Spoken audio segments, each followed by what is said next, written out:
Selamat bertemu kembali bersama saya Pastor Hamzani Simbolon dalam renungan harian Selasa 12 Agustus 2025 pada hari biasa pekan ke-19.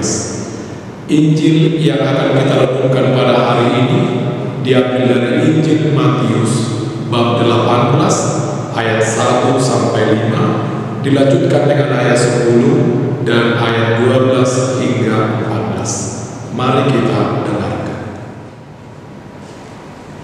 Tuhan bersamamu.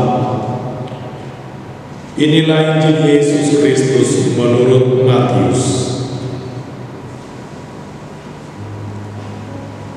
Pada waktu itu datanglah murid-murid itu kepada Yesus dan bertanya, "Siapakah yang terbesar dalam kerajaan surga?" Maka Yesus memanggil seorang anak kecil dan menempatkannya di tengah-tengah mereka, lalu berkata, "Aku berkata kepadamu, sesungguhnya jika kamu tidak bertobat dan menjadi seperti anak kecil ini, kamu tidak akan masuk ke dalam kerajaan surga. Sedangkan barang siapa merendahkan diri dan menjadi seperti anak kecil ini, dialah yang terbesar dalam kerajaan surga. Dan barang siapa menyambut seorang anak kecil seperti ini dalam namaku, ia menyambut aku. Ingatlah, jangan menganggap rendah seorang dari anak-anak kecil ini. Karena aku berkata kepadamu, ada malaikat mereka di surga yang selalu memandang wajah Bapakku yang di surga. Bagaimana pendapatmu jika seorang mempunyai 100 ekor domba dan seekor di antaranya sesat? Tidakkah ia akan meninggalkan yang 99 ekor di pegunungan dan pergi mencari yang sesat itu? Dan aku berkata kepadamu, sesungguhnya jika ia berhasil menemukannya, lebih besar kegembiraannya atas yang seekor itu daripada atas yang ke-99 ekor yang tidak sesat. Demikian juga Bapamu yang di surga tidak menghendaki supaya seorang pun dari anak-anak ini hilang." Demikianlah sabda Tuhan. Terpujilah Kristus. Bapak, Ibu, dan saudara-saudari yang dikasihi Tuhan, siapakah yang terbesar? Adalah pertanyaan yang tidak biasa ditanyakan, tetapi sering melekat dalam hati dan pikiran manusia. Orang sering membanding-bandingkan dirinya, keluarganya, sukunya, agamanya, dan bangsanya dengan yang lain.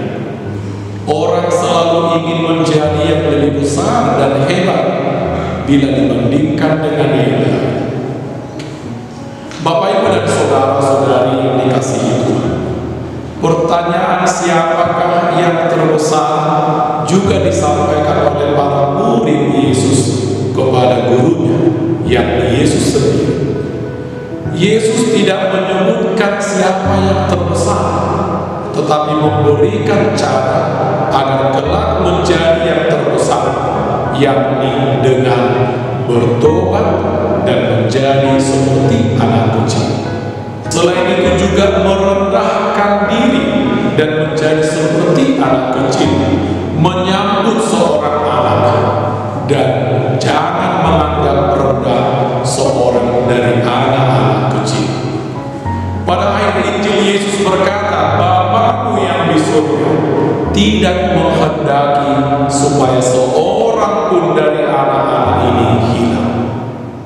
Dari kata-kata Yesus di atas dapat kita simpulkan bahwa jika ingin menjadi yang terbesar, setiap orang harus menjadi seperti anak kecil dan menyambut atau menerima anak kecil.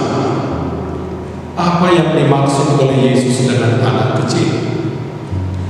Anak kecil dalam budaya Yahudi saat itu bukan saja sebagai simbol kepolosan, tetapi juga ketergantungan penuh, kerendahan hati, dan keterbukaan hati. Yesus ingin kita punya hati yang tidak merasa lebih hebat dari orang lain, hati yang mau belajar, hati yang mudah percaya dan berserah kepada Bapa. Yesus juga menegaskan bahwa setiap orang kecil, setiap orang yang dianggap tidak penting oleh dunia ini sangat berharga di mata Allah.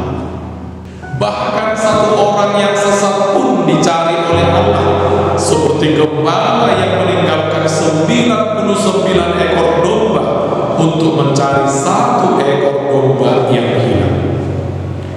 Bapak, Ibu, dan saudara-saudari yang dikasihi Tuhan, seorang ayah bernama Pak Andi sedang membersihkan kamar anaknya yang berusia 4 tahun, Nino namanya. Saat menyapu, ia tanpa sengaja membuang sebuah boneka beruang tua yang tampak lusuh dan rusak. Pasti dia tidak akan mencarinya, pikir bapaknya. Malam harinya Nino menangis mencari boneka beruangnya. Ia menyebutnya Teddy dan berkata, "Aku gak bisa tidur tanpa Teddy. Aku sayang sama dia walaupun dia jelek dan sudah robek." Pak Andi merasa bersalah. Ia pun turun ke tempat sampah mencari-cari boneka itu dalam gelap dengan senternya. Setelah sekian lama, akhirnya boneka itu ditemukan, kotor dan bau. Tetapi ketika diberikan kembali kepada Nino, anak itu memeluknya dengan senyum penuh sukacita. Bapak, Ibu, dan saudara-saudari yang dikasihi Tuhan, seperti itulah hati Allah. Kita mungkin merasa tidak layak, rusak, berdosa, atau tidak berguna. Tetapi bagi Allah, kita sangat berharga. Ia akan turun ke tempat sampah kehidupan untuk mencari kita kembali. Baginya, tidak ada yang terlalu hina untuk dikasihi. Semoga Tuhan memberkati kita semua.